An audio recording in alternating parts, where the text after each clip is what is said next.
All right, what's up, guys? So, we'll make this quick. I've been trying to not do this, but I have to. Um, so we know how we got Steve Jobs. He was with friends from college, living in a garage, almost starved to death, and the typical. Right when I couldn't do it anymore, boom, I became a billionaire.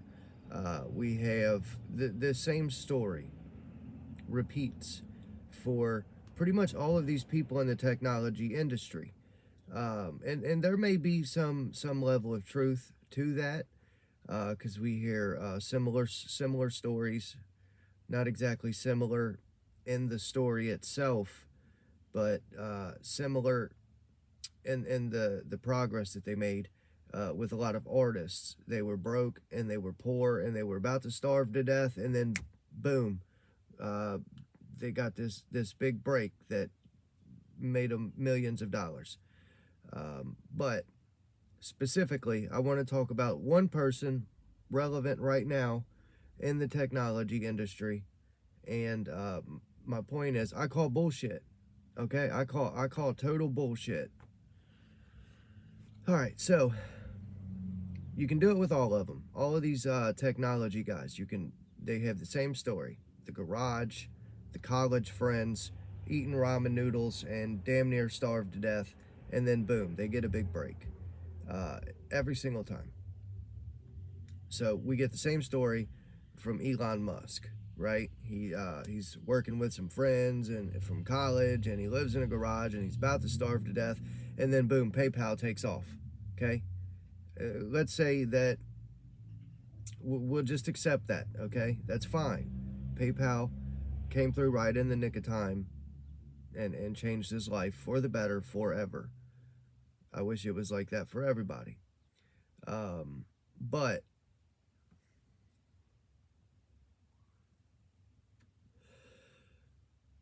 here's where I start to get a little call him bullshit. Bullshit. So this man went from creating a platform, a payment method, PayPal. It's a card. I take PayPal. It's not that great. Like, I literally go out of my way to not have to use PayPal. That's how bad it is. I've had PayPal for 2 years, and to this day, I get a deposit or a payment on PayPal, and they tell me they're holding my funds for 24 hours because my account's new. My account is 2 years old. I've got plenty of payments on it, and every time. But anyway, this isn't about PayPal. This isn't a bias because of that. This is just authentic bullshit. So, Elon Musk goes from creating this PayPal payment method to literally having government secrets that you and I aren't allowed to have. He's launching rockets into space, and that's the main focus of this, right? This guy is dabbling in NASA affairs. He has military secrets. He has state secrets, and it just no, that isn't how that works. Let me ask you something, okay? Let's say you right now, you somehow, whatever it is that you do, let's say you got billions of dollars from that. You developed some unlimited amount of money, supply of money. Um, what would you have to do in order to be able to launch rockets into space, to have access to government secrets, to be half and half with NASA? You yourself, do you think that's possible? Because that's what they tell us about Elon Musk. He made PayPal out of college. He made PayPal. He bought his partner's half of PayPal, and then he sold PayPal, made a shitload of money, which that's cool. Uh, but it's the launching rockets and all that shit. That's where this falls apart. Okay, here's how do you say that? So I don't believe it. All right, I don't believe that that's actually what happened. For I try to not make very conclusive decisions, but the truth is I don't necessarily believe that about any of these technology guys. I don't believe that they were in a garage, fucking hanging out with their friend, coming up with these ideas. I don't believe that's true. It's too consistent. Um,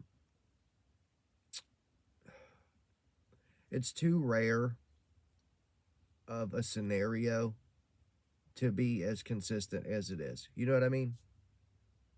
But I don't buy it at all. I don't buy the entire backstory for these people. What I do know is I know that in a congressional hearing, when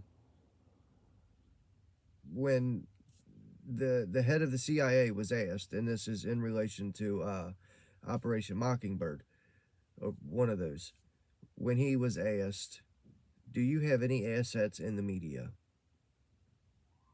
The head of the CIA said, "Hey, I don't want to answer that in public." And we've spoke about this a little bit before, but the obvious answer is yes. Okay, Anderson Cooper is a fucking CIA asset. That's plain as day. Okay, I'm not gonna go on with the other ones. Just Anderson Cooper is a Vanderbilt. Look at the history.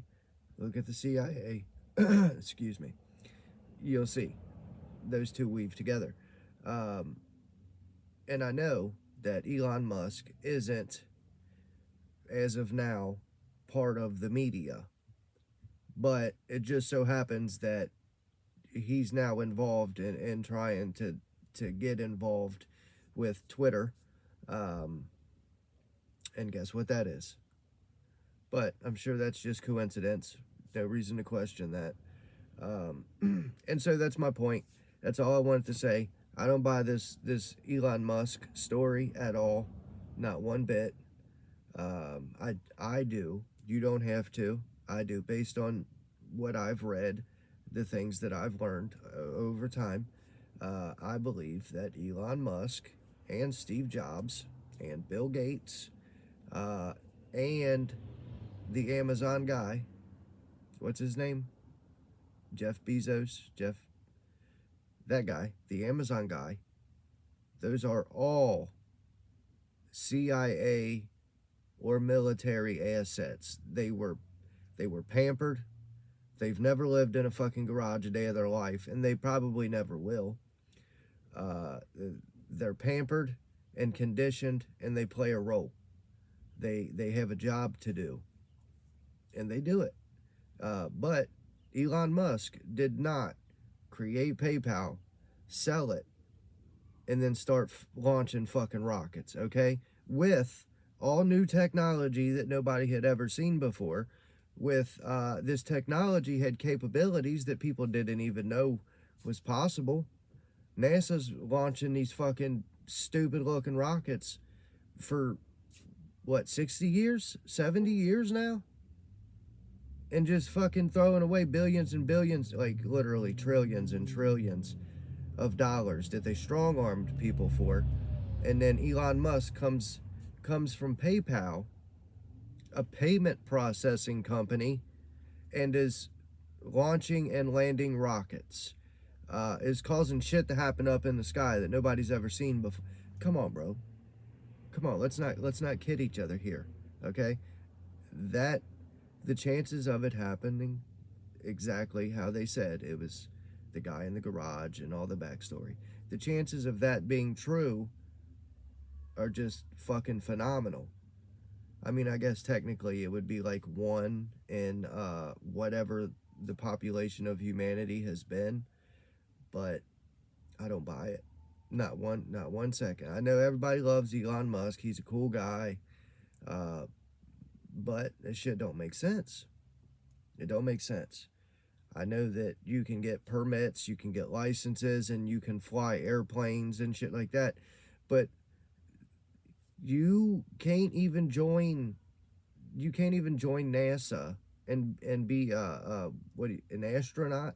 You can't even do that unless you've been in the Air Force for 20 years.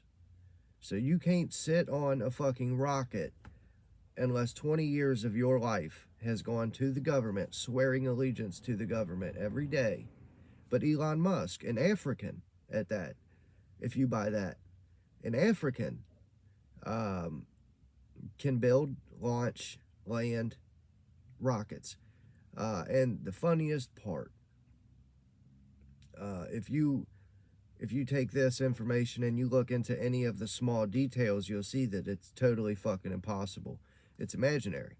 It's fantasy. Elon Musk launched a fucking sports car into space with a dummy. I shouldn't have to explain why that isn't possible, but people believe it. They see it and they believe it because I've seen it on the TV. It's crazy. So that's it. I'm going to cut out here. I'm going to come back in a little while. We're going to talk about Hebrews 12:14, okay? Because I feel like it's relevant. It's relevant to me too.